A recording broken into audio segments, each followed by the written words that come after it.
அனைவருக்கும் வணக்கம். பாகம் 2 வெள்ளம் நாடகம். ஏற்கனவே சொன்ன மாதிரி அதோட தொடர்ச்சியான கதை தான்.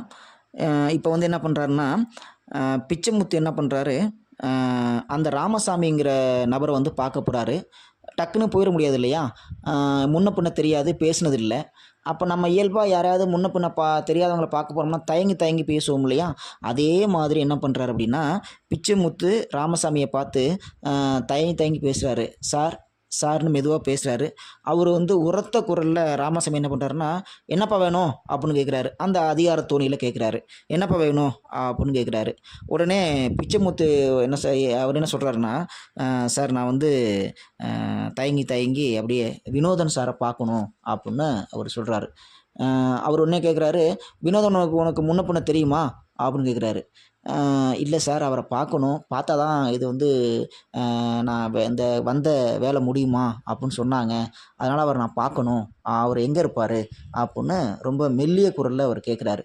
உடனே ராமசாமியும் அப்படி என்ன சொல்கிறாருன்னா, ஏதோ பாரு அந்த 3வது ரூம் இருக்கு இல்லையா, அங்கே தான் அவர் இருப்பார். அது எங்கே போகணும், அப்படி இந்த பக்கம் மாடியில் மாடிப்படி ஏறி அங்கே போகணும் அப்படிங்கிற விஷயத்தையும் அவர் சொல்கிறாரு.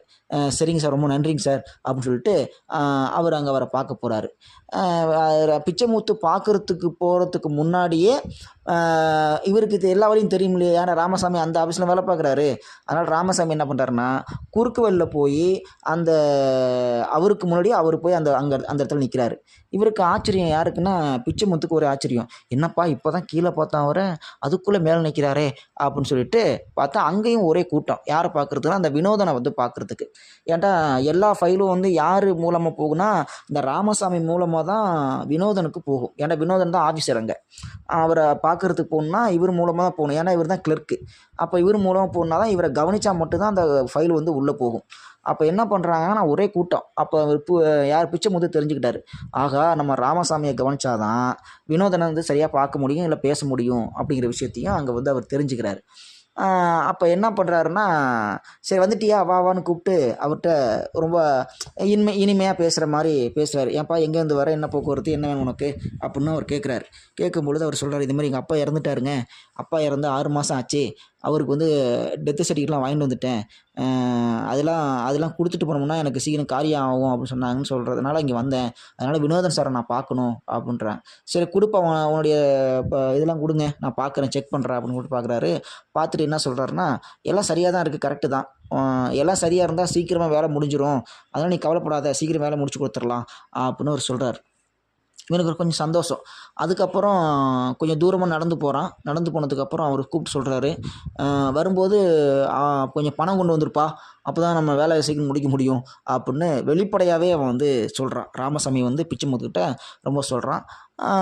அவரும் வந்து தலையாட்டின மாதிரியும் தலையாட்டாத மாதிரியும் சொல்கிறாரு. அதாவது கொடுக்கலாமா வேண்டாமான்னு சொல்லலை, தரேன் இல்லை இல்லைன்னு கூட சொல்லலை, காசு கொடுக்கணுங்கிற விஷயத்த பதிவு பண்ணுறாரு. எப்படியாவது வாங்கலாம் அப்படின்னு அவர் வந்து யோசிக்கிறார். யோசிக்கும் பொழுது, சரிங்க நான் ஒரு தடவை சாரை பார்த்துட்டு போயிடுறேன், யாருன்னா வினோதன சாரை பார்த்துட்டு போயிடுறேன் அப்படின்னு சொல்கிறாரு. சரி வா இருங்க, நான் அவரை பார்த்து நான் சொல்லிட்டு வந்துடுறேன். அவர் நீங்கள் உங்கள் பேர் அப்படின்னு கேட்கும்போது, என் பேர் பிச்சைமுத்துன்னு சொல்லுங்கள், சாருக்கு தெரியும் அப்படின்னு சொல்லி அனுப்புகிறான். இவனும் போயிட்டு பிச்சைமுத்து வந்திருக்காரு அப்படின்னு சொல்லிட்டு வினோதன் சார்கிட்ட சொல்கிறாரு. ஐயோ பிச்சைமுத்துவா, உள்ளே வர சொல்லுப்பா அப்படின்னோன்னா இவனுக்கு கொஞ்சம் தயக்கம். என்னடா இது வரைக்கும் நம்மள்ட்ட ஒரு மாதிரி பேசிட்டு இருந்தானே, திடீர்னு பிச்சைமுத்துன்னு பேர் சொல்லும்போது வினோதன் சார் டக்குன்னு எழுந்திரிச்சு வர சொல்கிறாரே அப்படின்னு சொல்லிட்டு இவனுக்குள்ளே மனசுக்குள்ளே மிகப்பெரிய தயக்கம். ஒருவேளை இவங்க 2 பேரும் தனியாக டீலிங் வச்சுருக்காங்களா, நம்மளை விட்டுட்டு அவன் மட்டும் லஞ்சம் வாங்கிடுவானோ அதிகம் அப்படின்ட்டு மனசுக்குள்ளே மிகப்பெரிய ஒரு குழப்பத்தோட யார் இருக்காருன்னா ராமசாமி இருக்கார். ஐயா உங்களை வந்து வர சொன்னார், நீங்கள் உள்ளே போங்க அப்படின்னு சொல்லிட்டு பிச்சைமுத்து வந்து வினோதன் அறைக்கு வந்து உள்ளார அனுப்புகிறாரு. அவனும் போயிடுறான், உள்ளே போகிறான். உள்ளே போனதுக்கு அப்புறம்தான் தெரியுது பரஸ்பரம் பேசிக்கிறாங்க. 2 பேரும் நண்பர்கள். 2 பேரும் நண்பர்கள் எப்படின்னு பார்த்தீங்க அப்படின்னா, பிச்சைமுத்தோட அப்பாவும் வினோதனுடைய அப்பாவும் ஒன்றா வேலை பார்த்தவங்க. 2 பேருமே நண்பர்கள். ஒண்ணா வேலை பார்த்தவங்க. வேலை பார்த்துட்டு இப்போ ரொம்ப 2 பேரும் சுவாரஸ்யமா நெருங்கிய நண்பர்கள், சுவாரஸ்யமா பேசக்கூடியவங்க. அத அந்த நினைவுல வந்து இவங்களுக்கு தெரியும். அப்போ வந்து இவங்க சின்ன பசங்க. யாருன்னா, வினோதனும், பிச்சைமுத்தும் சின்ன பசங்க. அவங்க ஸ்கூல் போற பசங்க. இப்போ அவங்க 2 பேரும் வயசாயிருச்சு. ரிட்டயர்மெண்ட் ஆகுற வயசு வந்துட்டாங்க. ரிட்டயர்மெண்ட் ஆயிட்டாங்க. பிச்சைமுத்து அப்பாவும் இறந்துட்டாங்க. ஆனா, வினோதோட அப்பா வந்து இருக்காரு. ரொம்ப நேர்மையானவரு. அவரு இருக்காரு. தனியா இருக்காரு.